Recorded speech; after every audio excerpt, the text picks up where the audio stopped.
नमस्कार साथियों, NM classes में आप सबका हार्दिक स्वागत है। कल की जो लास्ट क्लासेस हुई थी उसके अंदर मैंने आपको 20 क्वेश्चंस तक बताए थे और मेरा बार बार स्टूडेंट्स से यही कहना है कि जो प्रीवियस ईयर्स के क्वेश्चंस हैं एग्जामिनर उनको पूरी संभावना होती है उन्हीं बेसिस पर वो आपसे अलग अलग तरह से क्वेश्चंस पूछे, क्योंकि केमिस्ट्री की विशेषता यही होती है कि उसके अंदर एक फिक्स टाइप्स के क्वेश्चंस हैं, उन्हीं को ही बार बार इधर इधर तरीके से पूछा जाता है। नेक्स्ट क्वेश्चंस की अगली श्रृंखला में क्वेश्चन नंबर 21 की अपन बात करें। इस साल फर्स्ट ग्रेड के अंदर एक क्वेश्चन आया था इस तरीके से का फर्स्ट ग्रेड में इस बार दो क्वेश्चंस आए थे। एक क्वेश्चन मैंने आपको बताया था परसों की क्लास में कि अगर s और px ऑर्बिटल्स आपस में ओवरलैपिंग करते हैं तो दो sp संकृत कक्षक बनते हैं, तो उनके लिए वे फंक्शंस क्या क्या होंगे। तो मैंने आपको बताया था psi1 का मान 1/√2 ब्रैकेट में s प्लस p और psi2 का मान 1/√2 s माइनस p। इस तरीके से आप याद करें।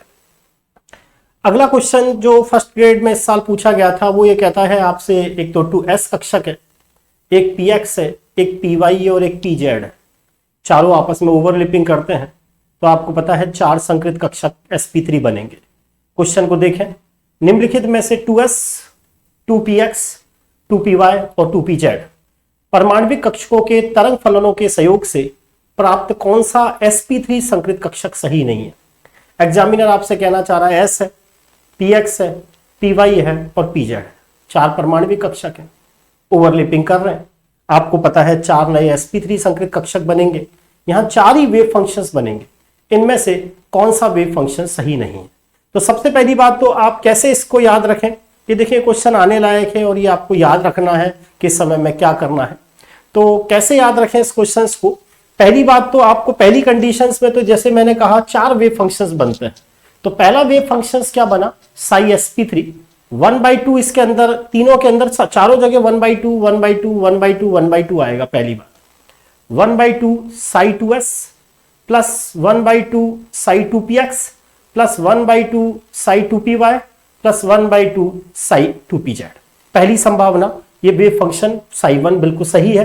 psi1 जो बनता है मैं बताऊं आपको, psi1 बराबर 1/2 ब्रैकेट में याद रखें Sai 2s plus psi 2px plus psi 2py plus psi 2pz। पहला वेव फंक्शंस बिल्कुल सही है। देखिए यही किया है 1/2 Sai 2s 1/2 Sai 2px 1/2 Sai 2py 1/2 Sai p2pz। वापिस इस क्वेश्चन को समझे, कहना चाह रहा है कि 2s 2px 2py 2pz परमाणविक कक्षकों के संयोग होंगे, ये परमाणविक कक्षक की तरंग फलन संयोग करेगी तो चार नए sp3 संकृत कक्षक बनेंगे, चार नई तरंग फलनें बनेंगी, तो इनमें से कौन सी तरंग फलन नहीं बनेगी। तो ध्यान रखना है ये तरंग फलन बनती है Sai 2s plus psi 2px plus psi 2py Sai p2pz और मैंने हाफ को क्या कर लिया बाहर ले दिया इसमें से, ये सही है। दूसरा में आपको क्या ध्यान रखना है, एक को प्लस रख देना, इन दोनों को माइनस रख देना, तो हाफ यानी कि इसको प्लस रख लेना, इन दोनों को माइनस रख लेना, तो क्या बनेगा half Sai 2s plus half Sai 2px minus half Sai 2py और फिर माइनस हाफ साई 2pz। तीसरी बार क्या करना, मैंने क्या कहा, एक बार इसको प्लस कर लिया, इसको माइनस माइनस कर दिया, अगली बार इसको प्लस कर लेना और इन दोनों को माइनस रख लेना, यानी 1 + 2 माइनस। एक कंडीशन तो चारों प्लस, 1 2 3 तीनों प्लस एक बार। तो दूसरी बार क्या करना, एक को प्लस रख लेना, दो को माइनस। तीसरी बार क्या करना, इसको प्लस कर लेना, इन दोनों को माइनस कर लेना, और चौथी बार क्या कर लेना, इसको प्लस कर लेना, इन दोनों को माइनस कर लेना। यानी कि चार प्रोबेबिलिटी क्या होगी, नंबर 1 में तो सारे प्लस में आएंगे, नंबर दूसरी पॉसिबिलिटी क्या होगी, 1 प्लस का होगा और 2 माइनस के होंगे, जो इसमें 1 प्लस का 2 माइनस का, 1 प्लस का 2 माइनस का, लेकिन ये नहीं होगा कि सारे माइनस में होंगे, इसीलिए आंसर नंबर 4 का। हाँ मैंने क्या कहा, क्या क्या बनेगा, हाफ ब्रैकेट में Sai 2s plus psi 2px plus psi 2py plus psi 2pz, एक वेव फंक्शन ये मिलता है। दूसरा क्या मिलता है, half Sai 2s plus 2px minus minus. तीसरा क्या मिलेगा, ये की ये चीज, ये माइनस, ये प्लस, ये माइनस, और चौथी चीज क्या मिलेगी, इन दोनों को माइनस कर देना, इसको क्या कर देना प्लस। लेकिन ये नहीं होगा, ये सारे माइनस नहीं होंगे। अगली बात समझ में, तो इस वाले क्वेश्चंस को जरूर करके जाए एसीएफ के हिसाब से। Next question. अब थोड़े से मैं कुछ ऐसे क्वेश्चंस की बात कर रहा हूं जो हाल में नीट में पूछे गए। पहला क्वेश्चन, अल्फा खंड में होता है। देखें, अब आप सबको पता है अल्फा खंड क्या है।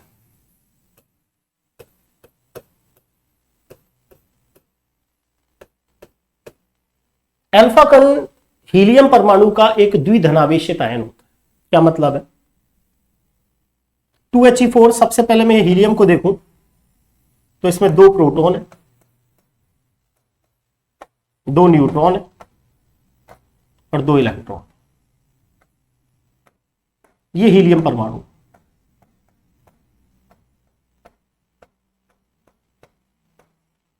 अगर इसमें से 2 इलेक्ट्रॉन हटा दिए जाए तो रिमेनिंग ये बचेगा,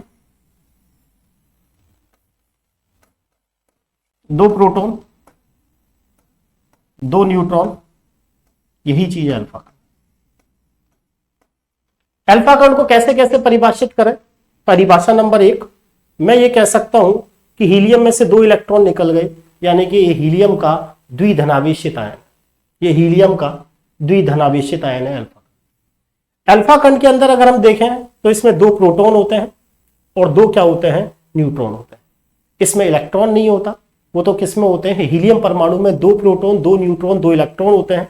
अगर ये 2 इलेक्ट्रॉन निकल जाए तो 2 प्रोटॉन और 2 न्यूट्रॉन रह जाते हैं। यही चीज अल्फा कण है।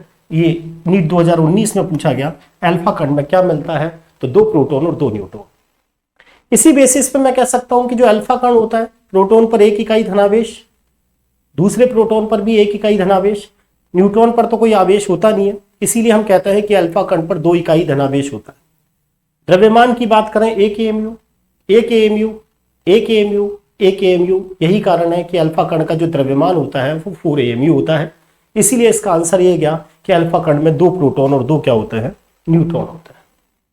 नेक्स्ट क्वेश्चन वापस वही, मैंने आपसे कहा चाहे नीट में जो क्वेश्चंस पूछे गए इर्द गिर्द वो आरपीएससी की पसंद वही रहती है, उन्हीं क्वेश्चंस को उठाया जाता है, क्योंकि केमिस्ट्री में नए क्वेश्चन को फ्रेम करने में एग्जामिनर को थोड़ा जोर आता है।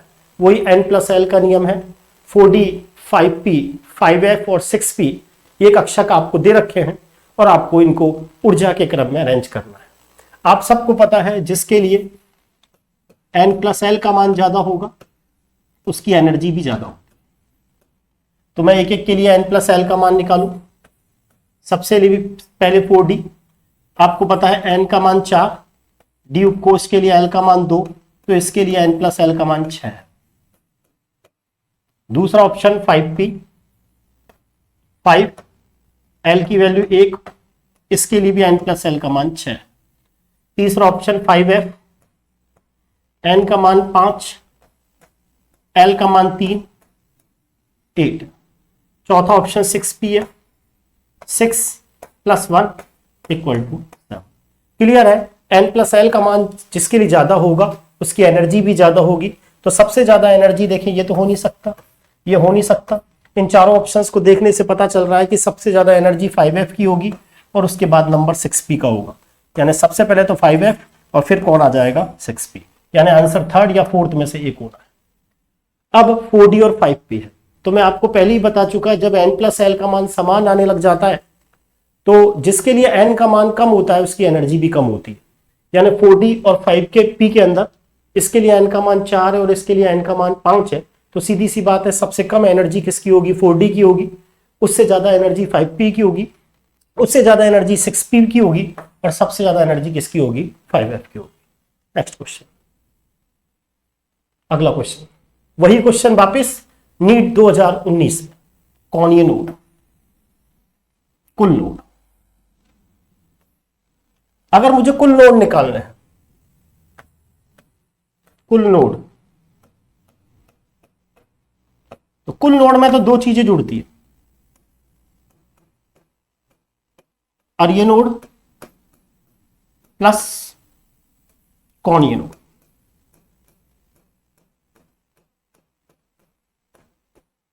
अब इसने कहा वो ऑर्बिटल कौन सा है जिसमें कोणीय नोड 3 है। और साथ ही साथ उसमें कुल नोड 3 है। अब आपको पता है अभी अभी मैंने कहा था कि जो कोणीय नोड होते हैं ये एल के बराबर होते हैं। इसने कहा इनमें से वो ऑर्बिटल बताइए जिसके अंदर कोणीय नोडों की संख्या 3 होती है। सबसे पहले पी ऑर्बिटल है, तो आपको पता है पी ऑर्बिटल के लिए तो एल का मान 1 होता है, तो इसमें तो कोणीय नोड 1 होंगे, तो ये तो हो ही नहीं सकता। डी ऑर्बिटल के अंदर एल का मान 2 होता है, तो कोणीय नोडों की संख्या 2 होगी, ये हो नहीं सकता, ये हो नहीं सकता। एक ही ऑप्शन बचा हो रहा है, क्योंकि एफ ऑर्बिटल के लिए कोणीय नोडों की संख्या आपको पता है, जो एफ ऑर्बिटल्स जो होते हैं उनके लिए आपको पता है एल का मान 3 है, तो उनमें कोणीय नोडों की संख्या कितनी हो गई 3, तो सीधी सी बात है इसमें कोणीय नोड तो हो गए 3। अब मुझसे कहा कुल नोड भी 3 है। अब मैंने कहा कुल नोड जब निकालने होते हैं तो अरीय नोड और कोणीय नोड दोनों को जोड़ते हैं, और अरीय नोड निकालने का अगर आपको फॉर्मूला पता हो, अरीय नोड या त्रिज्यीय नोड निकालने का फॉर्मूला n - l - 1 होता है। यहां n की वैल्यू कितनी है 4,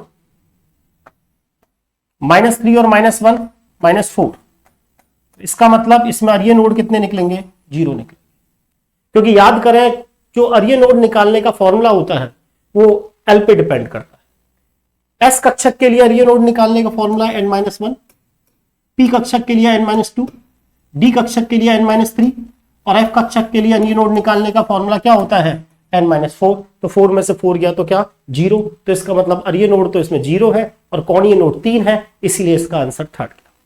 नेक्स्ट क्वेश्चन, ये वाला क्वेश्चन बहुत अच्छा क्वेश्चन था, नीट 2018 में पूछा गया। निम्न में से कौन सा कथन गलत है?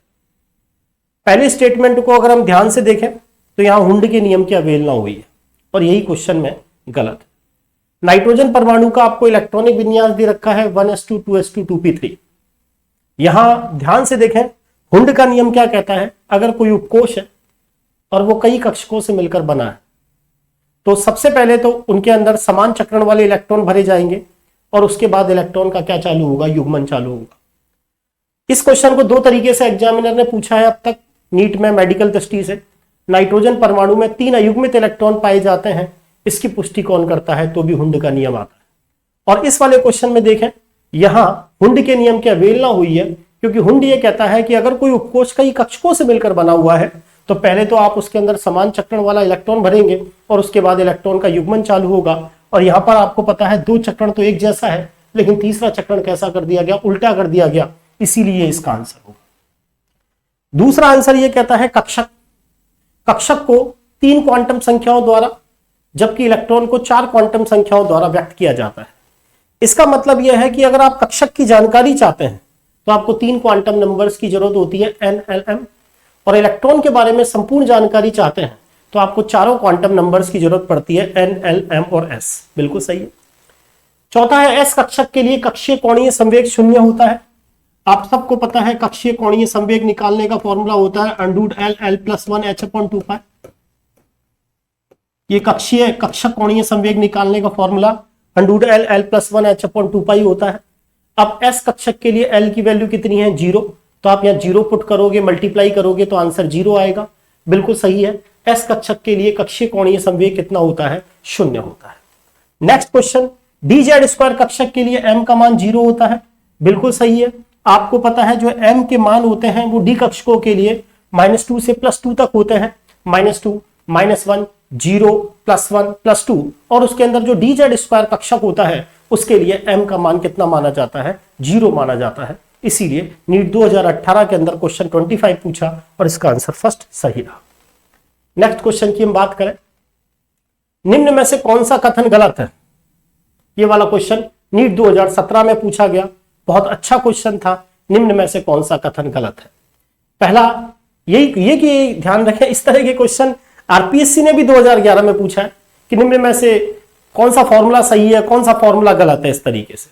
और उसने कहा कौन सा कथन गलत है, तो पहला क्वेश्चन फॉर्मूला आपको दिख रहा है कि डी ब्रोगली तरंगदैर्ध्य का मान लैम्डा बराबर h/mv होता है। ये फॉर्मूला आप सबको पता है, बिल्कुल सही है कि डी ब्रोगली तरंगदैर्ध्य लैम्डा बराबर h/mv होता है, ये सही है। तीसरी चीज आपको पता है जो अर्धपूरित और पूर्णपूरित कक्षक होते हैं उनका बहुत अधिक स्थायित्व होता है। हम पढ़ते भी हैं अर्धपूरित और पूर्णपूरित कक्षक बहुत ज्यादा स्थायी होते हैं। उसका रीजन उनकी एक्सचेंज एनर्जी बहुत ज्यादा होती है। उनमें सम्मितता बहुत ज्यादा होती है, व्यवस्थित तरीके का विन्यास होता है। यही कारण है कि अर्धपूरित और पूर्ण पूरित कक्षक बहुत ज्यादा क्या होते हैं, स्थायी होते हैं। तो फर्स्ट भी सही है, थर्ड भी सही है। सेकंड की बात करें, अनिश्चितता का सिद्धांत del E multiply del T greater या इक्वल एच अपॉन 4 पाई। अब ये अनिश्चितता का सिद्धांत पूछा गया, हाइजेनबर्ग की अनिश्चितता का सिद्धांत तो हम सबने पढ़ा हुआ है, del X multiply del P greater या इक्वल एच अपॉन 4 पाई, ये सबने पढ़ा है। अब हमें पता है डेल एक्स, संवेग को हम लिख सकते हैं M del V H upon 4। अब आपको पता है जो त्वरण होता है वो होता है वेग में परिवर्तन। हमने क्या किया, इस v को a इंटू टी लिख दिया, del X multiply M into A into T greater या इक्वल एच अपॉन 4 पाई। अब आप सब जानते हो एम ए फोर्स के बराबर होता है, तो del X multiply F into del T greater या बराबर एच अपॉन 4। अब आपको पता है एफ इंटू डी वर्क होता है या एनर्जी होती है, तो del E multiply del T greater या बराबर एच अपॉन 4। इसका मतलब ये वाला फॉर्मूला भी सही। ध्यान रखें इन फॉर्मूलों को, क्योंकि ये फॉर्मूले हमसे पूछे जा सकते हैं। ऐसा ही नहीं है कि साहब हाइजेनबर्ग की अनिश्चितता के सिद्धांत del X multiply del P H upon 4 pi होता है, ये भी सही है, del E multiply del T greater या इक्वल एच अपॉन 4 पाई के। तो सीधी सी बात है, आंसर नंबर 4 क्या होगा। आंसर नंबर 4 ये कहता है कि जो हाइड्रोजन जैसे परमाणु होते हैं, सिंगल इलेक्ट्रॉन स्पीसीज, उनके अंदर जो एनर्जी होती है वो ना तो एन पे डिपेंड करती है और ना ही एल पे डिपेंड करती है। जो हाइड्रोजन जैसे परमाणुओं के अंदर 2s कक्षक की ऊर्जा 2p कक्षक की ऊर्जा से कम होती है, ऐसा नहीं होता। जो सिंगल इलेक्ट्रॉन स्पीसीज होती है, हाइड्रोजन जैसे परमाणु होते हैं जिनमें एक इलेक्ट्रॉन पाया जाता है, उनके अंदर एनर्जी का मान ना तो एन पे डिपेंड करता है और ना ही एल पे डिपेंड करता है, क्योंकि दोनों के लिए एन की वैल्यू बराबर है और दोनों के लिए एल का मान अलग अलग है, लेकिन फिर भी दोनों की जो एनर्जी है वो कैसी रहती है, बराबर रहती है। यही कारण है कि इसका आंसर 4 क्या। नेक्स्ट क्वेश्चन, बहुत अच्छा क्वेश्चन पूछा गया। परमाणु क्रमांक Z बराबर 114 है।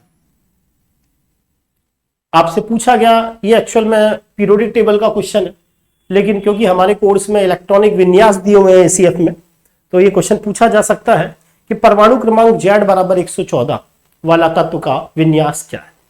अब देखें, इसको दोनों तरीके से देखने की कोशिश करें। अगर आपको पीरियोडिक टेबल ढंग से आती है तो आपको पता होना चाहिए कि परमाणु क्रमांक 112 वाला जो तत्व है, परमाणु क्रमांक 112 वाला जो तत्व है वो डी ब्लॉक का तत्व है, और वो डी ब्लॉक के अंदर वर्ग संख्या जो 12 है उसके अंदर 112 आता है।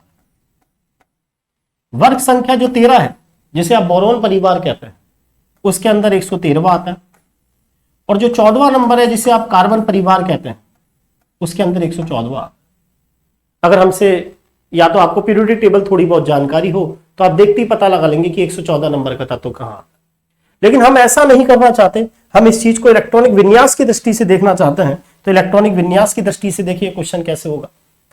मैंने आपसे कहा था कि सबसे पहले इलेक्ट्रॉन रेडॉन में भरा जाए। 90 के ज्यादा वाले तत्वों का इलेक्ट्रॉनिक विन्यास का तरीका यही होता है कि सबसे पहले आप रेडॉन में, उसके बाद इलेक्ट्रॉन 7s में भरे जाते हैं, उसके बाद इलेक्ट्रॉन 5f में भरे जाते हैं, उसके बाद इलेक्ट्रॉन 6d में भरे जाते हैं, और उसके बाद इलेक्ट्रॉन 7p में भरे। अब हमें 114 इलेक्ट्रॉन भरने हैं, तो हम कैसे भरेंगे। सबसे पहले भरेंगे रेडॉन, आपको पता है 86 हुआ, फिर 7s2 88 हुआ, फिर 5f40 102 हुआ, फिर 6d10 6d10, और फिर देखिए वापस 86 और 2 88 और 14 92 और 10 112, तो 7p2 इस तरीके से। अब मैं इसको भरने का क्रम ये होता है, लेकिन लिखने का क्रम आपको पता है। रेडॉन n का मान जो कम होता है उसको पहले लिख देते हैं 5f14,